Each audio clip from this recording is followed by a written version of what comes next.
I think you guys took about 80 investor meetings over a course of a week or two. That's a pretty, nuts amount. What was that experience like? Instead of bending to what people want to hear, if you double down on what you really believe in and what your experience has showed you, then you'll find the investors that really believe in you. And it was pretty clear within the first, 5 to 10 minutes of any pitch meeting, whether this person we're talking to like truly gets the vision that we're going for. All these other folks that don't get it are not our audience. That's not who we're selling to.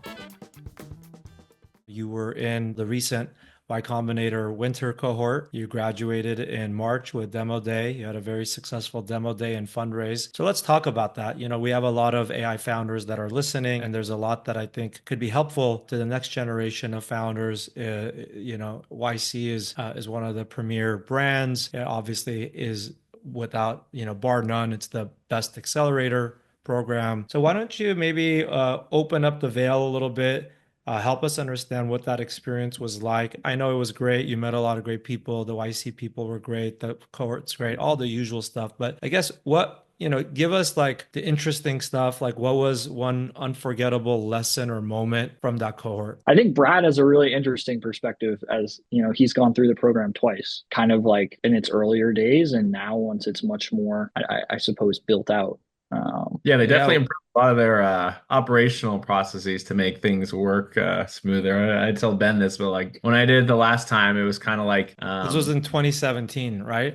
2017. Yeah, it is really interesting to see the difference, the different trends. I think YC as a whole has moved to companies that are seemingly earlier in their life cycle. So by the it's almost a different set of funds that are doing the investing at the end of YC from when I did it before. Before it was kind of like the big multi-stage funds were the biggest investors or the most prolific investors in most of the YC companies. And now it seems like there's more like angels, smaller funds, YC focused funds, and then obviously a few of the bigger ones still participate, but not at the same rate they used to.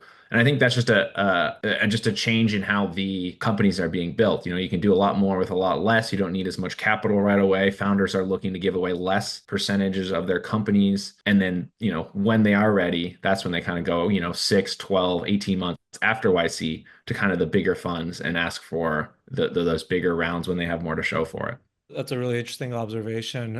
Anything else interesting happened during the course of the cohort? There was, so many incredible people come and speak, and you have the chance to kind of ask questions and interact with them. So, I mean, I go through a laundry list of lessons people shared. There's one thing. Our partner was Tom Blomfield. I mean, and he's awesome. He, took a chance on us and then was incredibly, helpful throughout the program. There's one thing he always said, which is like, you always have to be increasing your surface area for luck, especially as a startup. And I think inherently, like, this is a lesson, and everyone knows, like, we should always be increasing your surface area for luck, but it's just like even more and more important in the early stages of company building. So I often, find myself kind of reminding myself to take that mindset. Like, So, like, what does that mean to you, or how did he help us understand what that means and what we could do to maximize that? yeah, sure. I mean, it means like show more to the world.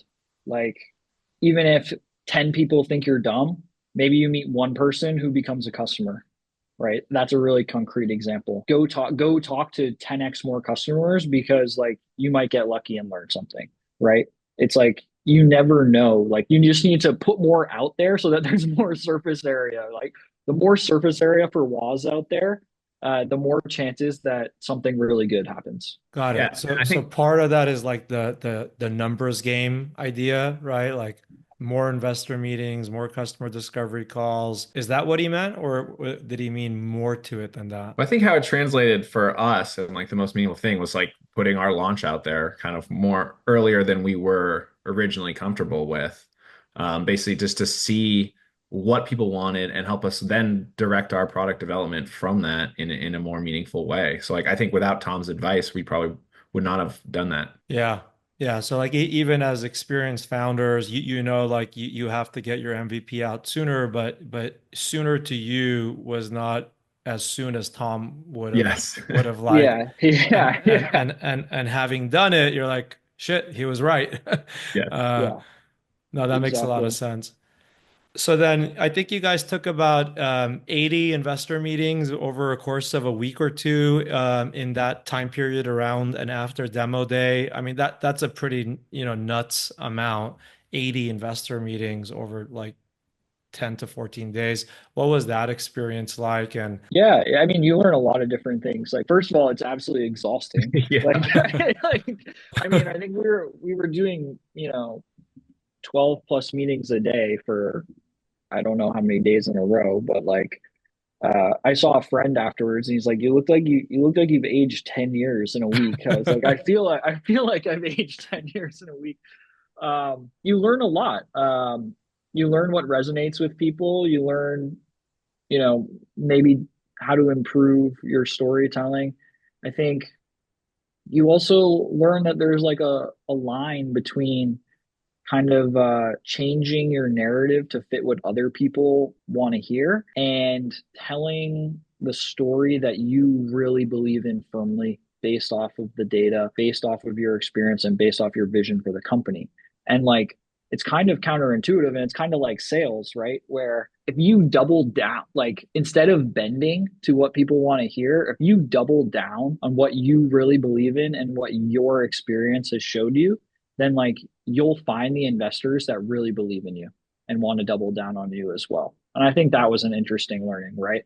Like it's tempting after, you go to five straight meetings and five straight people said they're not interested. It's tempting in that sixth meeting to tweak your narrative to be more like what they want to hear. But I think the right thing to do, at least the right thing for us, was actually to like no, double down on what we believe in, on what the data is telling us, on what our vision is, and like that will attract the right backers. And I I don't know, think that Brad. that I totally agree. I think we were super lucky in that we had some early backers, yourself included, who really believed in the vision that we were selling. And then when we went to the post YC investors, a couple early on, like we immediately Ben and I were like they got it, like they understood the vision we're going for. And it was pretty clear within the first, 5 to 10 minutes of any pitch meeting whether this person we're talking to like truly gets the vision that we're going for. And so, having that behind us to say like, all these other folks that don't get it are not our audience. That's not who we're selling to.